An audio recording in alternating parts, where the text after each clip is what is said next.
नमस्कार दोस्तों, स्टडी करना 24 चैनल में आपका स्वागत है। आज हम बाल विकास यानी सीडीपी की 8वीं क्लास लेके आए हैं। इससे पहले हमने 7 क्लासें पढ़ाई हुई हैं। उसका वीडियो हमारे चैनल स्टडी करना 24 के प्लेलिस्ट में मिल जाएगा, वहाँ से जाके आप देख सकते हैं। इसके अलावा हमने पर्यावरण अध्ययन की भी क्लास पढ़ाई हुई है, यानी ईवीएस की क्लास, जो कि आपको हमारे चैनल के प्लेलिस्ट में आसानी से मिल जाएगी, वहाँ से जाके आप वीडियो देख सकते हैं। तो आज का हमारा टॉपिक है बुद्धि, जिससे कि सीटेट के एग्जाम में बहुत सारे क्वेश्चंस बनते हैं। यह काफ़ी लंबा टॉपिक है, इसको हमने छोटा करके पढ़ाया हुआ है। तो इम्पॉर्टेंट फैक्ट्स हम देखेंगे इसमें।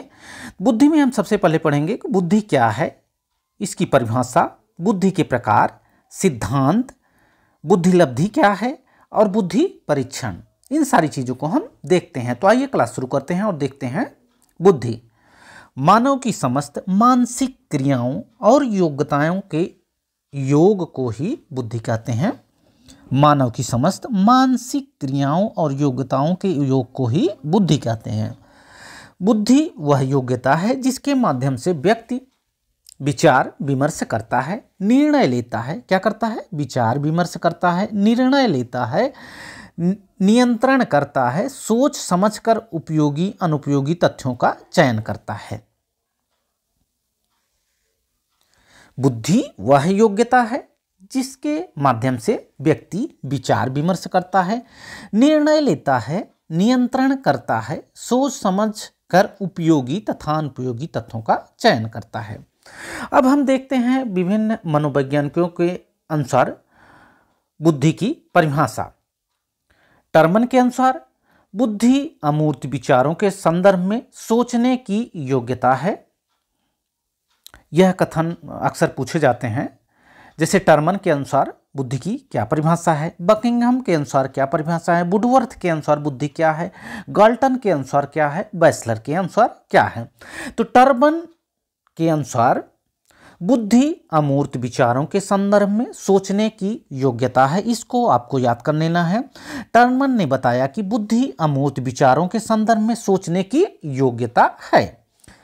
अब हम देखते हैं बकिंघम के अनुसार। बकिंघम ने बताया कि सीखने की शक्ति ही बुद्धि है। सीखने की शक्ति ही बुद्धि है, बकिंघम ने बताया। अब वुडवर्थ ने क्या कहा? वुडवर्थ ने कहा बुद्धि कार्य करने की एक विधि है। वुडवर्थ ने क्या कहा? बुद्धि कार्य करने की एक विधि है। बुद्धि कार्य करने की एक विधि है। किसने कहा? वुडवर्थ ने कहा। अब गाल्टन के अनुसार देखते हैं। गाल्टन ने कहा कि बुद्धि पहचानने तथा सीखने की शक्ति है। बुद्धि पहचानने तथा सीखने की शक्ति है। किसने कहा? गाल्टन ने कहा। इसको आपको याद रखना है। गाल्टन के अनुसार बुद्धि पहचानने तथा सीखने की शक्ति है। अब हम आगे बढ़ते हैं और देखते हैं बैचलर के अनुसार बुद्धि। बैचलर ने बताया बुद्धि एक समुच्चय है या सार्वजनिक क्षमता है जिसके सहारे व्यक्ति उद्देश्यपूर्ण कार्य करता है, विवेकशील चिंतन करता है तथा वातावरण के साथ प्रभावकारी ढंग से समायोजन करता है। बैचलर ने बुद्धि को क्या बताया? बुद्धि एक समुच्चय या सार्वजनिक क्षमता है जिसके सहारे व्यक्ति उद्देश्यपूर्ण क्रिया करता है, विवेकशील चिंतन करता है तथा वातावरण के साथ प्रभावकारी ढंग से समायोजन करता है। बैचलर ने बताया। इसको आपको याद रखना है। अब हम आगे बढ़ते हैं और देखते हैं बुद्धि का सर्वप्रथम प्रयोग किसने किया। बुद्धि का सर्वप्रथम प्रयोग फ्रांसिस गाल्टन ने 1885 ईस्वी में किया। किसने किया? बुद्धि का सर्वप्रथम प्रयोग जब भी पूछा जाएगा तो फ्रांसिस गाल्टन ने कब किया? 1885 ईस्वी में किया। बुद्धि कैसी है? आपको यह ध्यान देना है कि बुद्धि अमूर्त होती है। कैसी होती है? बुद्धि अमूर्त होती है। समस्या को हल करने की क्षमता वह गुण जिसके पास अधिक होगा अधिक बुद्धिमान होगा। कैसे हम पता करेंगे कि वह अमुक व्यक्ति अधिक बुद्धिमान है या कम बुद्धिमान है। तो समस्या को हल करने की जो क्षमता व गुण जिसके पास अधिक होगा वह अधिक बुद्धिमान होगा। बुद्धि के बारे में और तथ्य आपको जान लेना है। बुद्धि जन्मजात शक्ति व योग्यता है। कैसी है? जन्मजात शक्ति व योग्यता है। बुद्धि पर वंशानुक्रम व वातावरण का प्रभाव पड़ता है। किसका प्रभाव पड़ता है? वातावरण और वंशानुक्रम का प्रभाव पड़ता है। यह बुद्धि की विशेषता है जो हम आपको बता रहे हैं। बुद्धि आयु व परिस्थितियों के अनुसार बदलती है। बुद्धि आयु व परिस्थितियों के अनुसार बदलती है। बुद्धि एक विकासशील और परिवर्तनशील योग्यता है। बुद्धि व्यक्ति के भले और बुरे, सत्य और असत्य, नैतिक और अनैतिक कार्यों में अंतर की योग्यता है। कैसी योग्यता है? बुद्धि व्यक्ति के भले और बुरे, सत्य और असत्य, नैतिक और अनैतिक कार्यों में अंतर करने की योग्यता है। सीखने की योग्यता ही बुद्धि है। इसके अलावा सीखने की जो योग्यता होती है वही बुद्धि है। अमूर्त विचारों के बारे में चिंतन करना ही बुद्धि है। अमूर्त विचारों के बारे में चिंतन करना ही बुद्धि है। बुद्धि पर्यावरण के साथ सामंजस्य स्थापित करने वाली मानसिक योग्यता है। बुद्धि पर्यावरण के साथ सामंजस्य स्थापित करने की योग्यता है। इन सब कथनों को आपको याद रखना है। अब हम आगे बढ़ते हैं। अनुभव से लाभ उठाने की योग्यता ही बुद्धि है। इसको भी आपको ध्यान रखना है। अनुभव से लाभ उठाने की जो योग्यता है वह भी बुद्धि है। अनुभव से लाभ उठाने की योग्यता ही बुद्धि है। बुद्धि आयु व परिस्थितियों के अनुसार बदलती है। बुद्धि पर वंशानुक्रम और वातावरण का प्रभाव पड़ता है। सीखने की योग्यता ही बुद्धि है। अमूर्त विचारों के बारे में चिंतन करना ही बुद्धि है। अब हम आगे बढ़ते हैं और देखते हैं बुद्धि के प्रकार। थॉर्नडाइक के अनुसार बुद्धि 3 प्रकार की होती है। थॉर्नडाइक ने बुद्धि को कितने प्रकार बताया? थॉर्नडाइक के अनुसार बुद्धि 3 प्रकार की होती है। मूर्त, अमूर्त और सामाजिक बुद्धि। थॉर्नडाइक ने बुद्धि के कितने प्रकार बताए? थॉर्नडाइक ने बुद्धि के 3 प्रकार बताए। कौन कौन सी? मूर्त, मूर्त, अमूर्त, मूर्त, अमूर्त और सामाजिक बुद्धि। मूर्त, अमूर्त और सामाजिक बुद्धि। थॉर्नडाइक ने बुद्धि के 3 प्रकार बताए। कौन कौन से? मूर्त बुद्धि, अमूर्त बुद्धि, सामाजिक बुद्धि। मूर्त या स्थूल बुद्धि, मूर्त बुद्धि को ही स्थूल बुद्धि कहते हैं। इसे गामक, यांत्रिक या गत्यात्मक बुद्धि भी कहते हैं। इसको आपको याद रखना है। मूर्त बुद्धि को क्या कहते हैं? गामक, यांत्रिक या गत्यात्मक बुद्धि कहते हैं। इस बुद्धि का संबंध यंत्रों, मशीनों व भौतिक वस्तुओं से होता है। व्यक्ति के सामने रखी वस्तु को देखकर कार्य करता है। इसमें क्या होता है? व्यक्ति सामने रखी वस्तु को देखकर कार्य करता है। मूर्त बुद्धि, जिसे गामक या यांत्रिक या गत्यात्मक बुद्धि कहते हैं, इस बुद्धि का संबंध यंत्रों, मशीनों व भौतिक वस्तुओं से होता है। इसमें व्यक्ति सामने रखी वस्तु को देखकर कार्य करता है। इसको आपको याद रखना है। मूर्त बुद्धि में व्यक्ति सामने रखी वस्तु को देखकर कार्य करता है। इस बुद्धि के व्यक्ति अच्छे कारीगर, मैकेनिक, नर्तक, वादक, औद्योगिक कार्यकर्ता बनते हैं। कारीगर, मैकेनिक, नर्तक, वादक, औद्योगिक कार्यकर्ता बनते हैं मूर्त या स्थूल बुद्धि के व्यक्ति। अब हम आगे बढ़ते हैं और देखते हैं अमूर्त बुद्धि। अमूर्त बुद्धि, इस बुद्धि का संबंध पुस्तकी ज्ञान से होता है। अमूर्त बुद्धि का संबंध पुस्तकी ज्ञान से होता है। किससे? अमूर्त बुद्धि का संबंध है। अमूर्त बुद्धि का संबंध है। अमूर्त बुद्धि का संबंध है। अमूर्त बुद्धि का संबंध किससे होता है? पुस्तकी ज्ञान से होता है। अमूर्त बुद्धि का संबंध पुस्तकीय ज्ञान से होता है। जिस व्यक्ति में यह बुद्धि होती है वह ज्ञानार्जन से अधिक रुचि लेता है। इस बुद्धि का संबंध यानी अमूर्त बुद्धि का संबंध है पुस्तकीय ज्ञान से होता है। जिस व्यक्ति में यह बुद्धि होती है वह ज्ञानार्जन में अधिक रुचि लेता है। इसके एग्जाम्पल हैं जैसे वकील, डॉक्टर, दार्शनिक, चित्रकार, साहित्यकार किसके अंतर्गत आएंगे? अमूर्त बुद्धि के अंतर्गत आएंगे। कौन कौन से? वकील, डॉक्टर, दार्शनिक, चित्रकार व साहित्यकार अमूर्त बुद्धि के अंतर्गत आएंगे। इस बुद्धि का संबंध पुस्तकीय ज्ञान से होता है। जिस व्यक्ति में यह बुद्धि होती है वह ज्ञानार्जन में अधिक रुचि लेता है। अब हम आगे बढ़ते हैं और देखते हैं सामाजिक बुद्धि। सामाजिक बुद्धि, इस बुद्धि का संबंध व्यक्तिगत व सामाजिक कार्यों से होता है। जैसा कि नाम से ही पता चल रहा है सामाजिक बुद्धि, इस बुद्धि का संबंध व्यक्तिगत व सामाजिक कार्यों से होता है। व्यक्तिगत व सामाजिक कार्यों से होता है। इस बुद्धि के व्यक्ति अच्छे नेता, इस बुद्धि के व्यक्ति कैसे? अच्छे नेता, अच्छे व्यवसायी, कूटनीतिज्ञ, समाज सेवक व सामाजिक कार्यकर्ता आदि बनते हैं। सामाजिक बुद्धि के व्यक्ति क्या बनते हैं?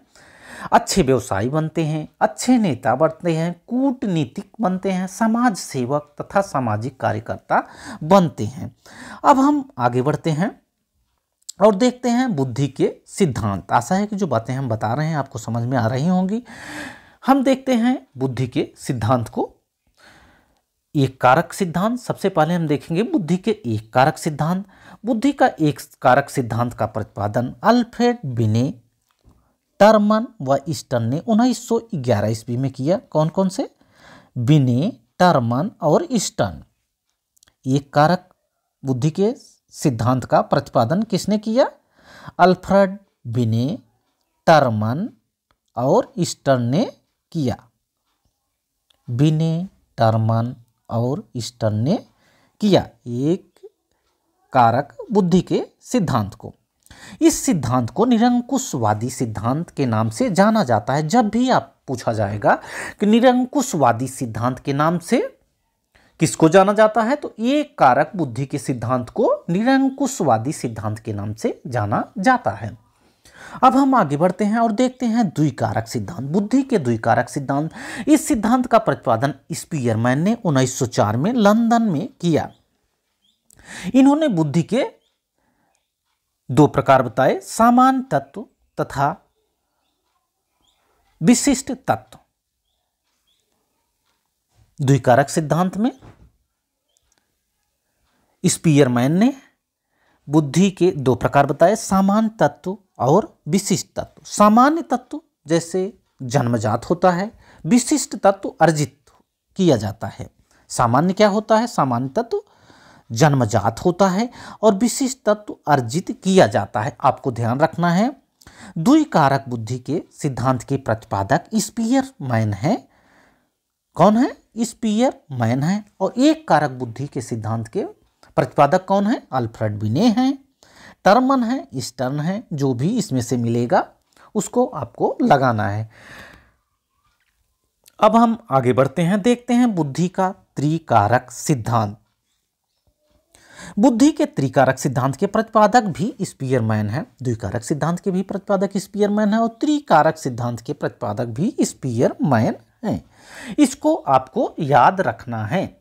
जब भी पूछा जाएगा बुद्धि के द्विकारक सिद्धांत के प्रतिपादक कौन है? स्पीयरमैन है। बुद्धि के त्रिकारक सिद्धांत के प्रतिपादक कौन है? वो भी स्पीयरमैन है। अब हम आगे बढ़ते हैं और देखते हैं बहुकारक सिद्धांत।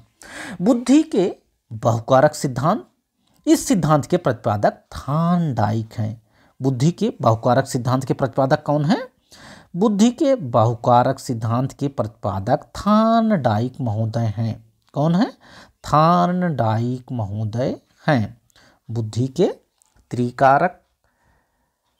बहुकारक सिद्धांत के प्रतिपादक थॉर्नडाइक महोदय हैं। इनके अनुसार बुद्धि का विकास 18 वर्ष की आयु तक हो जाता है। बुद्धि का विकास 18 वर्ष की आयु तक हो जाता है। इस सिद्धांत के अनुसार बुद्धि असंख्य स्वतंत्र कारकों से मिलकर बनी हुई है। अर्थात व्यक्ति जितनी भी मानसिक क्रियाएं करता है उतने तत्व बुद्धि के अंतर्गत पाए जाते हैं। बहुकारक सिद्धांत के अंतर्गत थॉर्नडाइक ने बताया कि बुद्धि असंख्य स्वतंत्र कारकों से मिलकर बनी होती है, अर्थात व्यक्ति जितनी भी मानसिक क्रियाएं करता है उतने तत्व बुद्धि के अंतर्गत पाए जाते हैं। थॉर्नडाइक ने अपने सिद्धांत की तुलना बालू के ढेर से करते हुए ऊंचाई, चौड़ाई, क्षेत्रफल व गति की चर्चा की। इसी आधार पर सिद्धांत को बालू सिद्धांत कहते हैं। बालू सिद्धांत, बहुकारक सिद्धांत, थॉर्नडाइक के बहुकारक सिद्धांत को बालू का सिद्धांत भी कहते हैं। इसको भी आपको ध्यान रखना है। थॉर्नडाइक के बहुकारक सिद्धांत को क्या कहते हैं? बालू का सिद्धांत भी कहते हैं। इसको आपको ध्यान रखना है। अब हम आगे बढ़ते हैं और देखते हैं समूह कारक सिद्धांत। समूह कारक सिद्धांत के प्रतिपादक थर्नस्टन हैं। कौन है? थर्नस्टन है।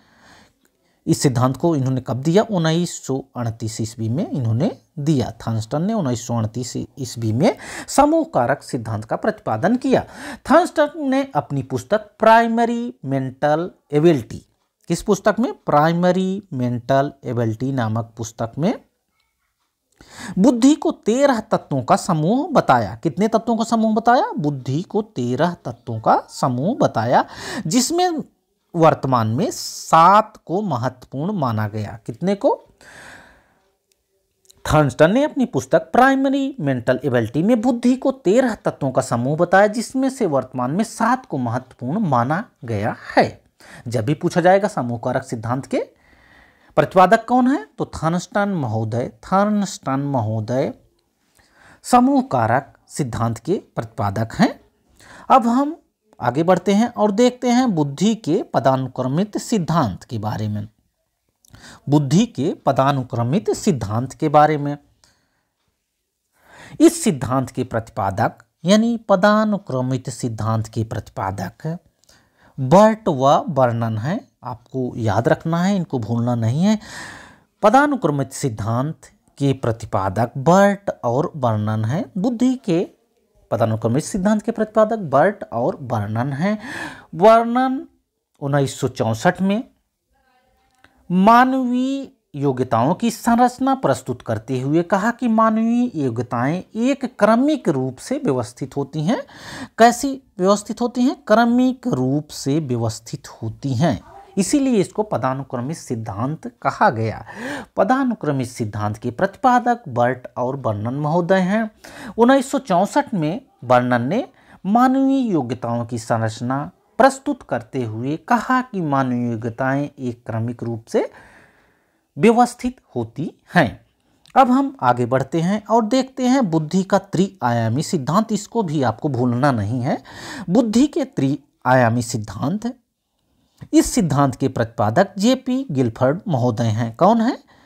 गिलफर्ड महोदय हैं। जेपी गिलफर्ड महोदय के सिद्धांत के प्रतिपादक हैं। त्रिआयामी सिद्धांत के प्रतिपादक हैं। बुद्धि के त्रिआयामी सिद्धांत के प्रतिपादक जब भी पूछा जाएगा आपको गिलफर्ड को लगाना है। अब हम आगे बढ़ते हैं, देखते हैं तरल ठोस सिद्धांत। बुद्धि का तरल और ठोस सिद्धांत किसने दिया? बुद्धि का तरल और ठोस सिद्धांत कैटल ने दिया। कैटल ने बुद्धि के तरल और ठोस सिद्धांत को दिया। बुद्धि का तथा बुद्धि का सिद्धांत हैब ने दिया। हैब ने बुद्धि का और बुद्धि का खा के सिद्धांत को दिया। इसके अलावा बहुबुद्धि सिद्धांत गार्डनर ने दिया। बहुबुद्धि सिद्धांत किसने दिया? बहुबुद्धि सिद्धांत को गार्डनर ने दिया। गार्डनर ने बहुबुद्धि सिद्धांत को दिया। इन सब को आपको भूलना नहीं है, ये बहुत ही महत्वपूर्ण है। जब भी पूछा जाएगा कि बहुबुद्धि सिद्धांत किसने दिया, तो बहुबुद्धि सिद्धांत को गार्डनर ने दिया। संज्ञानात्मक विकास का सिद्धांत किसने दिया? संज्ञानात्मक विकास का सिद्धांत जीन पियाजे ने दिया। जीन पियाजे को हम पीछे पढ़ा भी चुके हैं। संज्ञानात्मक विकास के सिद्धांत को जीन पियाजे ने दिया। अब हम आगे बढ़ते हैं और देखते हैं बुद्धि लब्धि के बारे में, और बुद्धि लब्धि के सूत्र को हम देखेंगे। बुद्धि लब्धि और बुद्धि लब्धि के सूत्र को हम देखेंगे। बुद्धि लब्धि के सूत्र का निर्माण 1912 में स्टर्न ने दिया, जो कि जर्मनी के थे। किसने दिया? बुद्धि लब्धि के सूत्र का निर्माण किसने किया? सूत्र का निर्माण किया स्टर्न ने। स्टर्न ने बुद्धि लब्धि के सूत्र का निर्माण किया। कहाँ के मनोवैज्ञानिक थे? ये जर्मनी के थे। बुद्धि लब्धि बराबर क्या होता है? बुद्धि लब्धि बराबर होता है मानसिक आयु बटे वास्तविक आयु। किसने कहा? स्टर्न ने बताया। किसने बताया? स्टर्न ने बताया। स्टर्न ने क्या बताया? मानसिक आयु बटे वास्तविक आयु। बुद्धि लब्धि बराबर मानसिक आयु बटे वास्तविक आयु, इसको स्टर्न ने बताया। बुद्धि लब्धि के सूत्र का जो निर्माण किया उसको स्टर्न ने किया, इसको आपको भूलना नहीं है। इसके बाद टर्मन ने 1916 में इस सूत्र को संशोधित किया। किसने संशोधित किया? टर्मन ने इस सूत्र को संशोधित किया।